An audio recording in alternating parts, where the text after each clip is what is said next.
આજના વ્લોગમાં એન્ડ સુધી જોડાઈ રહેજો, ખૂબ જ મજા આવશે. શું કે મારા કાળજાના ખટકાઓ જય શ્રી રામ અને હર હર મહાદેવ. ફરી એકવાર સ્વાગત છે તમારું મારા નવા મિની વ્લોગમાં. આજે તો હતી રજા એટલે આપણે થઈ ગયા હતા નાઈને તૈયાર. ત્યારબાદ આપણે નીકળી ગયા મહાદેવના મંદિરે દર્શન કરવા માટે.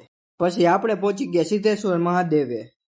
મહાદેવના દર્શન કરીને આપણે પહોંચી ગયા યાર્ડમાં. યાર્ડમાં આવી ગયા આપણી દુકાને અને બેસી ગયા ખૂણચી ઉપર. જોઈ લ્યો, લાગે ને તમારા ભાઈ શેઠ જેવો. પછી દુકાનેથી ઘરે આવીને આપણે કરી નાખી બિઝનેસ ફેસ્ટિવલ પોસ્ટ તૈયાર. જો તમારે પણ તમારા બિઝનેસ માટે પ્રોફેશનલ પોસ્ટર, બેનર, લોગો કે સોશિયલ મીડિયા પોસ્ટ વગેરે તમારે ડિઝાઇન કરાવવું હોય તો કમેન્ટમાં આપેલી આઈડીને આજે જ ફોલો કરો અને ડીએમ કરો, અથવા તેમાં આઈડીમાં આપેલ નંબર પર કોન્ટેક્ટ કરો. પછી જમીને આપણે પહોંચી ગયા હતા ક્લાસે. ત્યારબાદ ક્લાસેથી આપણે પહોંચી ગયા ઘરે. આજના બ્લોગમાં બસ આટલું જ. જો બ્લોગ ગમે તો બ્લોગને લાઇક, શેર અને ફોલો કરી દેજો. મળી આવતા આવા નવા મિની વ્લોગ સાથે. ત્યાં લગી બાય બાય.